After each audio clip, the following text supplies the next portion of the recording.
Yeah, that we can see. Okay. So today's topic is all about pricing and life cycle in Azure Cloud. Okay. So life cycle means like how it starts, how it ends, and how and all we can manage our pricing, how can we reduce the pricing. So this topic is all about that.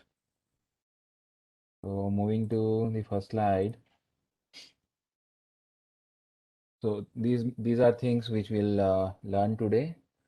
Methods of managing cost, like factors affecting cost, options to reduce and control cost, and Azure cost management in the managing cost. And in SLA life cycles, that means service level life cycles, service level agreements and life cycle will learn. Azure service level agreements, factors impacting service level agreements, and Azure products and feature life cycle. First of all, we'll start planning and cost management.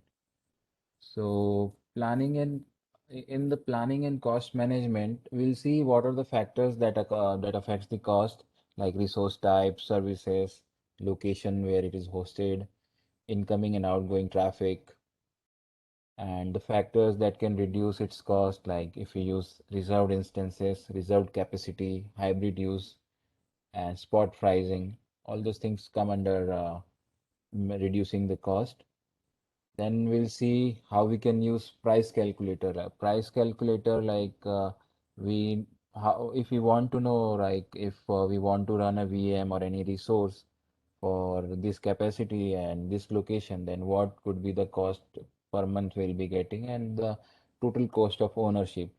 Like when we are on premises and we want to move to a cloud, then total how much we are going to save and how much the total cloud infrastructure is going to cost us. So these things we are going to see in total cost of ownership. The next thing is functionality and usage of Azure cost management. So there is an functionality within the Azure portal where you can use all these factors affecting the cost management. So what are the factors that affects cost? So basically there are six factors. Uh, Out of six, the first three are listed here. First one is the resource type, second one is services, and third one is location. So resource type means like which type of resource you are selecting. Say there are like supercomputers also available and say some basic level computers are also available. Like it starts from 0.5 GB virtual RAM and ends with like in terabytes. The RAM should means it can have in terabytes.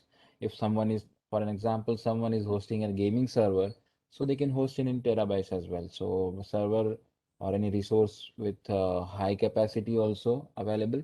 So if you choose high power or high capacity resources, then it is going to charge you accordingly. So what definition says is costs are resource specific. So the usage that a meter tracks and the number of meter associated with the resource depends on the resource type. Okay, so whichever resource you select, based upon that, you will be charged. Second one is services. So Azure usage rates and billing periods can differ between enterprise, web direct, and CSP customers. So it depends like which kind of customer you are.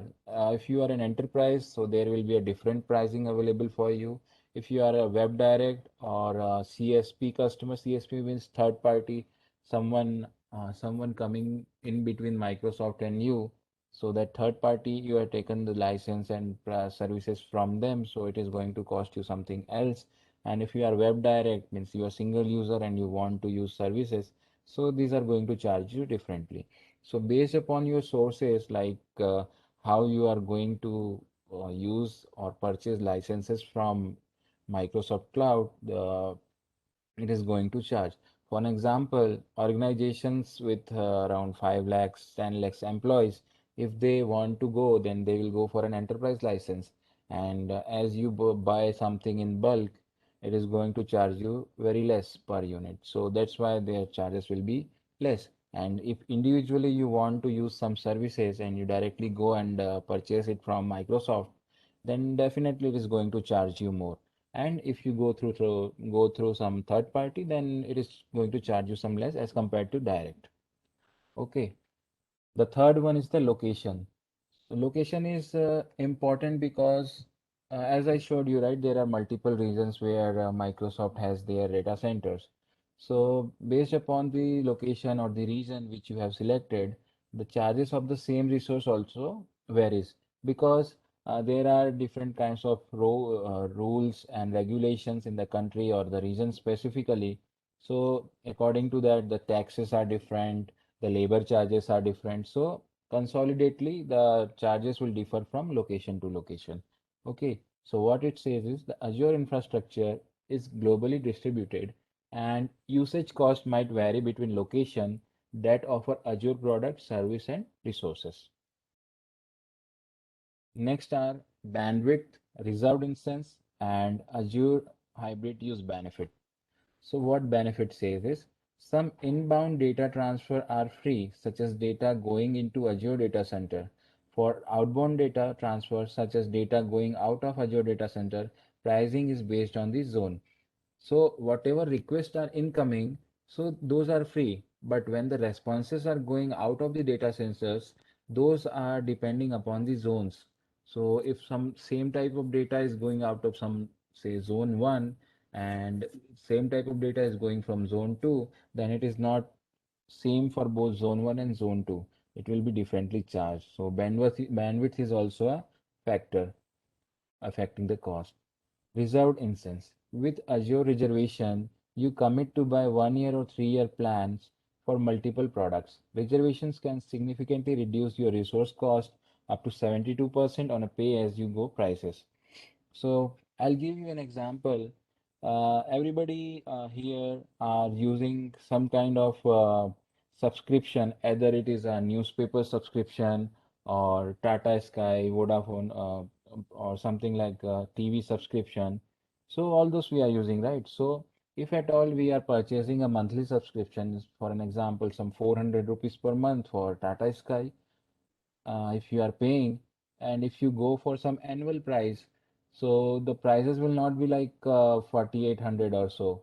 It will be like some 4000 or 3600. So likewise, if you pay on a go, like you already paid in advance, like for 1 year or for 3 years, so it is going to impact in your cost. You are not going to pay like how you are going to pay in pay as you go model. It will be like 72% discount in case of Microsoft Cloud. Next one is Azure hybrid use benefit. So what it says is, for an example, you already have some licenses, say Windows license or SQL Server licenses, and now you are planning to move to cloud.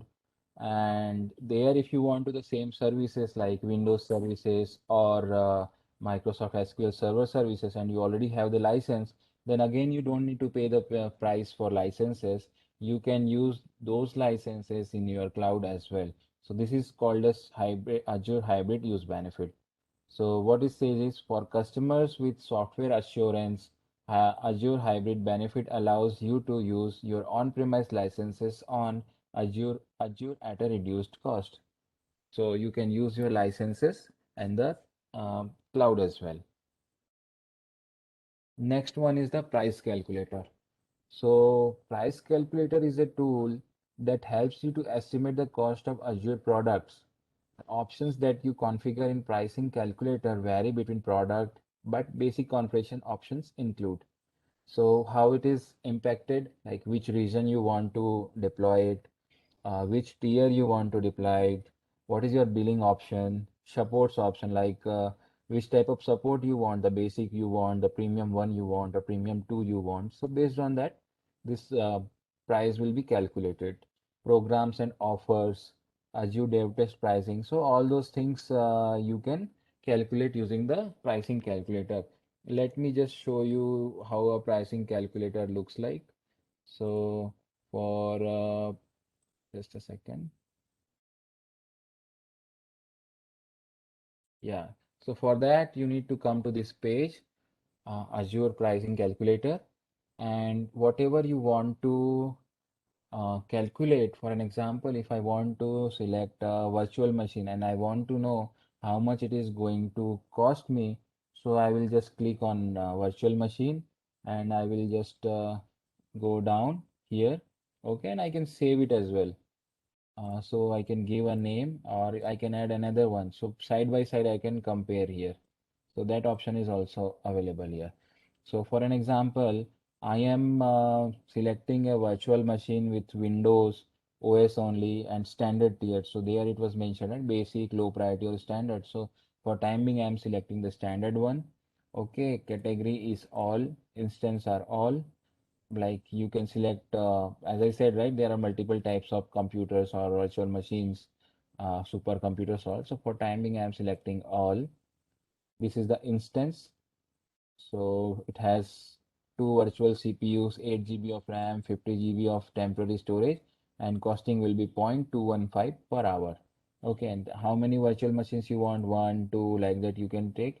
730 hours also, like how many hours you want to run it. So I think for 1 month it is around 730 hours overall, and which model you want to go. So if you want to check for pay as you go, like how you want to use as you go and pay. So if you select that subscription pay consumption model, then you have to select pay as you go. If you, as I mentioned, there is a called something called as reservation. So if you select for 1 year, you will get 42% of discounts. For example, if the price for pay as you go is $156 or $157, so if you want to pay for 1 year, it is it will be charged like 119.41 per month. So this much drastic discount you will get. Okay, and if you pay 3 years, so it will be like $100 per month. So earlier it was like 157, and now it is reduced to 100. So this kind of discounts you will get. And again, one more thing is like I said, right, Azure benefit, hybrid benefit. So if you select that, you will get $67 discount. Like you already have that operating system license, right? So that amount will not be counted here. So likewise, you can calculate your price using this tool. So as I said, there is something called as location as a factor as well. So when I select West India as one of the location, now let me select the Central India, and you see the price changed from 156 to 143. So within India also, you can see there is a drastic discount. I think $17, $17 per month. The price got reduced. And again, if I go and select some other region, say uh, US Central, then the price is 154. So there is no much difference between West India and Central US. So accordingly, as per your need, you can select your location and your payment model and what type of instance you want. So everything you can select here. So in this way, you can calculate your pricing. Next one is total cost of ownership. So what it says is this is a calculation which you do before you move to uh, Azure cloud from on-premises. So you can calculate everything which you are paying in on-premises and how much you can pay when you are moved to cloud. So this prediction you can get it using this TCOC, total cost of ownership calculator. It is a tool to estimate cost savings you can realize by migrating to Azure. A report compares the cost of on-premises infrastructure with the cost of using Azure products and services in the cloud. So in the diagram, if you can see, when they were in when some organization was in on-premises, so as per their usage, the cost was like uh, 30 crore 70,000 70 lakhs 2,495, and when they move to cloud their cost is like 5 lakh $95,618. So this is the difference, or this is the TCOC you can see when you move from the on premises to cloud. So anyone who wants to migrate from on premises, and they want to see like how much benefit they will get. So they first of all they will use this tool only to calculate how much difference it will make in their costing. Next one is Azure Cost Management. So what Azure Cost Management is, it provides detailed reporting and data enrichment, budget, setting up of limits, alerting like whenever some limits have been crossed, we'll get notified saying that you are going to reach your threshold limit of budgets, so you can manage that. And third one is, and the last one is recommendation, that is cost recommendations. So it will suggest us like which of the resources we are not using, or we are using very less. So it will suggest us to stop it. Like for example, when we have dev environment or test environment, we usually don't use it during the night time. So it will recommend us to stop it at the night time. Like we can schedule it auto stop at night time, and from night 9 to morning 9 we can stop it, and again in the next morning 9 o'clock it will automatically start. So this type of configurations we can do using the Azure Cost Management. So for that you need to go to your Azure portal. There you need to go and click on cost management and billing. So here you will see everything like how you can, because I don't have all the resources, I just delete it after showcasing in front of you. So once I show you, I delete it. So that's why you cannot see anything here. So but otherwise you can see everything is here, like cost analysis, cost alerts, budget, and as advisor recommendation. As I said, it will suggest us like what we can remove or what we can delete to reduce our costings. Okay. And if you want to see like how much is your data used and where you have used, so you need to come to this URL where you can see how much is your balance and where all you have used it. So if I click on usage, so it will redirect me to the usage page, and you can see the date range is given here, and here I can select my subscription name, and detailed list like where my money was spent you can see everywhere. So when I created the Azure firewall, it costed me around $27, and same way some storage when I created costed me $0.21. When I created some virtual network with dynamic public IP, it costed me $0.01. And some data transfer also, here you can see data transfer out, here also data transfer out. So incoming is free but outgoing is chargeable, so that is also listed, but it is zero because no outgoing responses have been gone from my Azure portal. uh, when we create Azure firewall policies, that also chargeable, but I haven't created. So likewise, you can get the detailed description, and you can also filter it out like what you want to see, and all those things you can get through this portal. Next one is how we can minimize our costs. Anyone was having any doubt till now? Okay. Okay. So how these are the steps by which we can minimize our cost. So first thing is you should always perform your cost analysis, like by using the Azure pricing and TCOC calculators, like how I showcased you Azure pricing. Similarly, there is a tool called TCOC.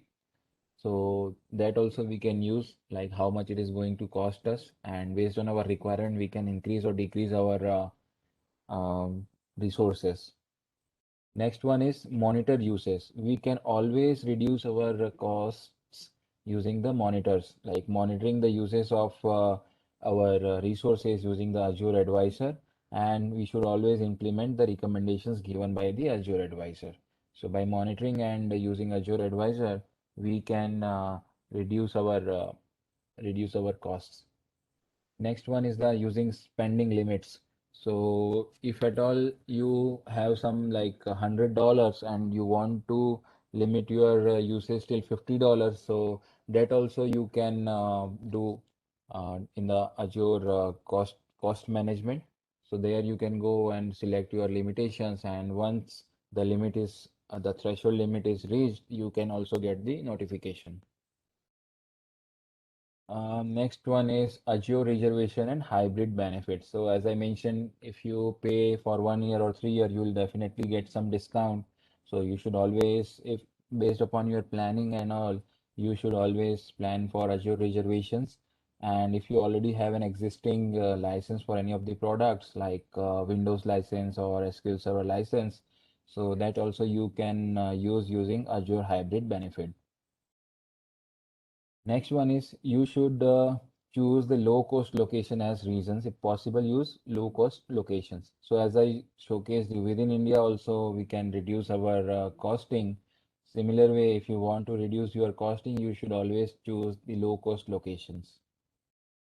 Keep up to date with the latest Azure customer and subscription options. So you should always visit. There is something called as Azure updates in the portal itself, and you can see what the new feature is coming. Sometimes Azure provides some new features for trial version, and you should always try that so that if it can replace your existing service for some lower cost. So all those things you should keep on checking in the Azure updates. Next one is you should also apply cost tags. Yesterday I showcased you, right? Tags. So you should always use tags so that you can sort out or filter the cost owners or the pricing based upon the tags. Now coming to the Azure SLA and service life cycles. So SLAs means uh, service life cycles or service level agreements. So in this section, we are going to understand the purpose of an SLA, Azure SLA, identify actions that can impact SLA, how SLAs can be impacted, and the service life cycle in Azure. Okay, like public preview and general availability. So what is service level agreements? So service level agreements describes Microsoft's commitment for uptime and connectivity. That means that there is a contractual agreement between the Microsoft Cloud and the customer or the user that for this service will be up for so and so percent or so hours in a particular month. If at all Microsoft is not able to comply with their commitments, they will compensate you by giving some cashbacks or some reward points so you can use it in the upcoming months. So likewise, Microsoft provides the service level agreements. So service level agreements are based on individual products and services. It is not like the service level agreement will be same for all the products. It can be like 99.999 percentage for one product or service and 90% for some other service. So based upon the products or service, the SLA also differs. The next one is detailed agreement on the service provided and any exceptions to SLA. So if there are any exceptions, so all those things are mentioned in the agreement, contractual agreement between the Microsoft and the customer. Free and preview feature services do not offer SLA. So whenever there are some free products, so free products are not chargeable, and the the products which are under review, like beta versions or something like that. So these all are not covered under the SLA. Give me a second.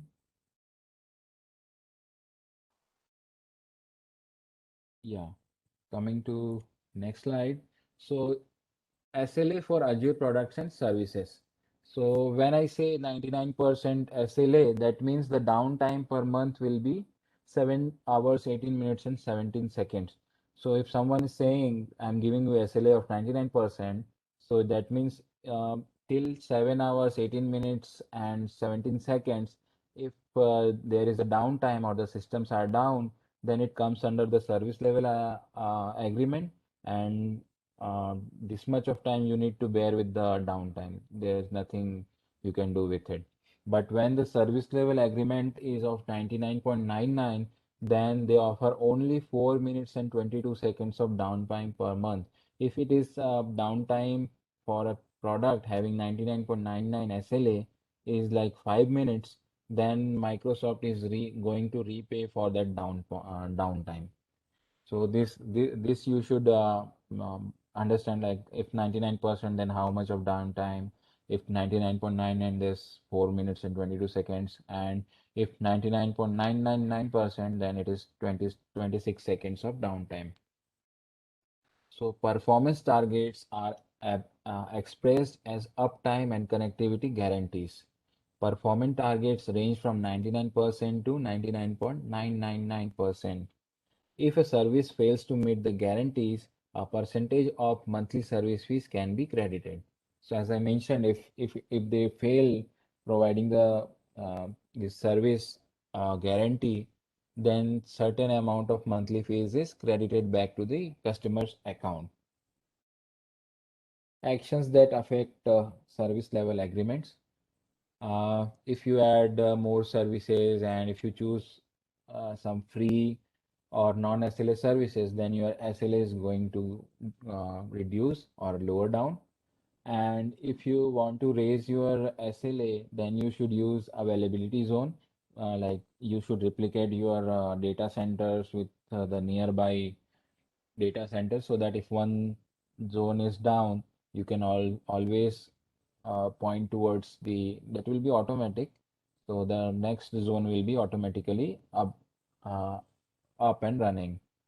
So next one is redundant systems. So if you use redundant systems, then also your SLA will be increased. Many factors can raise or lower your SLA. Design decisions based on business goals, it will drive your SLA goals. So based upon your requirement and say criticality of any application, we should design our applications, say like load balancing and more data centers. So all those configurations, if we do, then we can have a higher SLAs. For an example, like banking system, it should be up 24/7, so they use such kind of infrastructure in which their SLAs are higher. So that's how they maintain their infrastructure and services. Azure Preview Program. So preview programs are like when a product is launched, it is not directly given for customer for using it in their production environment. First of all, it is like given to public for trial, and based upon their feedbacks and um, whatever are what are there, what are not there. So based upon their feedback and bugs reported, so based on that, they will release it in the general availability zone as a general availability. So how it comes is like how in our Google Play Store, we find so many apps are there in beta version as well. So if you join in beta version, you will get the updates faster than when it is available for general public for use. So when you join a beta version, you will get the updates and features much before the general user. But yeah, those are not meant to be used for production environment. So you cannot use it, and there will not be any SLAs provided for using the preview features. So once it has passed the beta version and everything is done, this goes to the general availability where all the public can use it. In between, there is also a private preview. So what private preview is, for an example, there is an organization which have their own requirement. Okay, so it is not the Microsoft which has launched a new feature, but a customer wants it for their usage, specific to them, and they want to use it in production. So what Microsoft does is they will provide that feature to them based upon requirement and whatever agreement has happened between them, like at what charge they are going to pay and all. So they release it as a private preview mode, and in that private preview mode, only that organization or enterprise do the testing and gives the feedback and all. So once they have passed this testing and everything is done, then it is available for use in production. Later, when the specific and the same kind of requirement is there in the market by other users also, so they release that private preview feature in uh, public preview first and then into the general available. Okay, so as per the definition, public preview, all the Azure customer can evaluate new features. So like if I want, I can use, but as a testing purpose, I can use, but I cannot use it in my production environment. And generally available is after public preview is completed, all the customer can use the feature and the region availability will vary. Like when it will come to which region, it depends. Like sooner it can come to one location, but later it will come to another location. So this is how it works for preview program. So if question comes like what is the life cycle, then you if there is an option of private preview first, then every time the private preview comes first, then it comes to the public preview, and then only it comes to the general availability. And only when the product or the feature is in generally available mode, then only you can use it in your production environment. And only in general available, they are going to provide you SLA. It is covered under the SLA. Now coming to the monitoring services and feature updates. Anyone has any doubts till now?